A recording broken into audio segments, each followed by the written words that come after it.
Please subscribe my channel. जीवनात नेहमी दुःखी व्यक्ती तीच असते जी रिकामी असते. Empty mind is devil workshop. रिकामे डोके शैतानाचं घर आणि असेच काहीसे म्हटले जाते.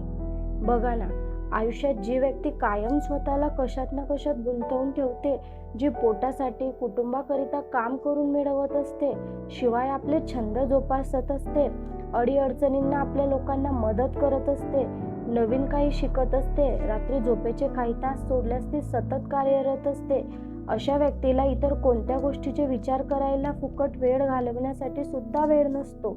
ती कायम आनंदी उत्साही असते. तिला म्हणजे काही त्रास प्रॉब्लेम नसतील का? तिच्यावर कधी संकट येत नसतील का? असणारच, नक्की असणार. पण दुःख झाले तरी त्यावर मात करून त्यातून मार्ग शोधण्यासाठी बाहेर पडण्याचा ती यशस्वी प्रयत्न करत असते. तसे जी व्यक्ती रिकामी असते तिला मुळात काही करण्याची प्रेरणाच नसते, जिद्दच नसते किंवा वेळेचे महत्त्वच नसते.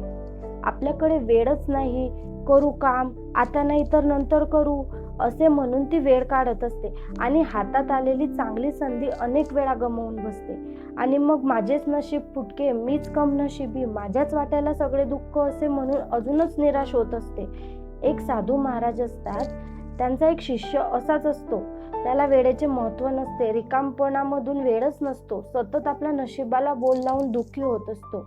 एक दिवस साधू महाराज त्या शिष्याला एक काळा दगड देतात. शिष्य म्हणतो, हा तर काळा दगड आहे. की साधू म्हणतात, हा परीस आहे, यावर तू लोखंड जरी घासले ते सोने होईल. हा 2 दिवस तुला देतो, तू त्याचा वापर कर. 2 दिवसांनी मी परत आलो की तो मला संध्याकाळी परत द्यायचा. असे म्हणून साधू महाराज निघून गेले. तो शिष्य म्हणतो, आता हा परीस आपल्याकडे 2 दिवस आहे, भरपूर वेळ आहे आपल्याकडे.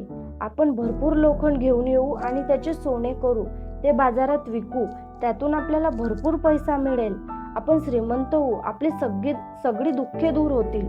असा विचार करत त्याचा पूर्ण दिवस स्वप्ने बघण्यातच जातो. संध्याकाळी विचार करतो, उद्या सकाळी गुरुजी येणार आहे, उद्या सकाळी लवकर उठून आपण बाजारात जाऊन लोखंड आणू. दुसऱ्या दिवशी सकाळी उठल्यावर आरामात इकडे तिकडे करत, अरे गुरुदेव संध्याकाळी येणार आहेत, अजून बराच वेळ आहे, म्हणून परत थोडे इकडे तिकडे वेळ तसाच घालवतो.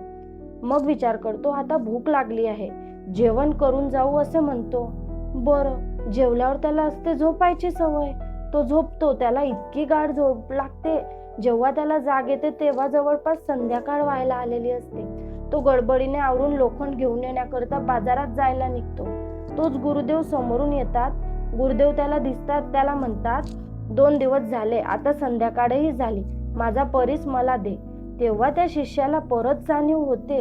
त्याचे डोळे उघडतात की आपण रिकामपणामध्ये आपला पूर्ण वेळ घालविला आणि आपल्याला मिळालेली संधीही घालवली, म्हणून परत तो दुःखी होतो. आपल्याला आपल्या आयुष्यात बरेचदा असे होत असते की संधीचे सोने करणे तर दूरच, पण ती संधी आहे हेच समजत नाही. बिनकामाचे लोक दिवसभरात रिकामपणामध्ये बिझी असतात आणि मग या रिकामटेकड्या वेळात बाकीचे कसे नशीबवान, त्याच्याकडे कसे आहे, त्यांच्याकडे सगळे आहे, किती हुशार आहे तो, किती मोठा आहे तो, किती मोठ्या अधिकार पदावर आहे तो, त्याच्याजवळ किती पैसा आहे, तो किती श्रीमंत आहे, सोशल वलय किती मोठे आहे, सगळ्या नातेवाईकांना कसे जपून आहे, मित्रमैत्रिणींसोबत कायम असतात, असे विचार करून ते किती सुखी आहे, आपण किती दुःखात आहोत असे विचार करत असतात. पण हे का असे?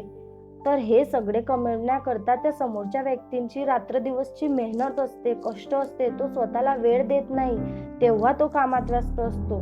अगदी बायकाही तसेच. घर स्वच्छ टॉपटीप याकडे बघून जेलस फील करतात, पण त्यामागे समोरच्या बाईची मेहनत असते. स्वच्छता, टापटीपपणा यात सातत्य असते. नुसते विचार नसतात तर ती कृती असते. नेहमी समुद्रावर गोठलेल्या बर्फाचे उदाहरण लक्षात ठेवा. बर्फाचा तुकडा जेवढा वर दिसतो त्याच्यात कैक पट तो पाण्याखाली बर्फ असतो. तसेच आहे, आपण रिकामे राहून नुसते विचार करत बसलो ना, तसे करू असे करू, माझी ही स्वप्ने, मला हे करायचंय, मला डॉक्टर बनायचंय, मला इंजिनियर बनायचंय, पण हे नुसते विचार करत बसलो ना तर त्यात वेळ घालवू, त्यातून कृती काहीच करत नाही. नुसते बसून विचारही रिकामपणाच झाला आणि ती स्वप्ने पूर्ण नाहीच झाली म्हणून दुःखी होतो. बऱ्याच वेळा नको असलेले विचार करण्यात वेळ वाया जातो, नकारात्मक विचार निर्माण होता आणि निराशाच पदरी पडते. जीवनात नेहमी दुःखी व्यक्ती तीच असते जी रिकामी असते. जी व्यक्ती काही ध्येय निश्चित करते आणि त्याकरिता काय करावे लागेल हे ठरवून तसे प्रयत्न करते, ती यशस्वीच होते आणि कायम आनंदी असते, कारण तिला माहिती असतं आपल्याला काय करायचंय आणि आपल्याला त्यातूनच आनंद शोधायचा आहे. आम्ही लहान असताना घराच्या भिंतीवर 2 खूप महत्वाची वाक्य लिहिलेली होती, जी रोज सकाळी उठल्यावर आम्ही वाचून आणि ती अंगी भिनवूनच घेत.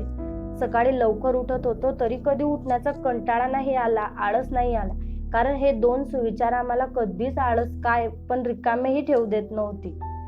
आळसाने गुंजून मरण्यापेक्षा उद्योगाने झिजून मेलेले बरे, आणि दुसरे, उद्योगाची घरी रिद्धी सिद्धी पाणी भरी. आयुष्य सुंदर आहे. आनंदी राहण्याकरता रिकामपणावर मात करा, सतत उद्योगी राहा. प्लीज माझ्या चॅनलला लाईक आणि सबस्क्राईब नक्की करा. धन्यवाद.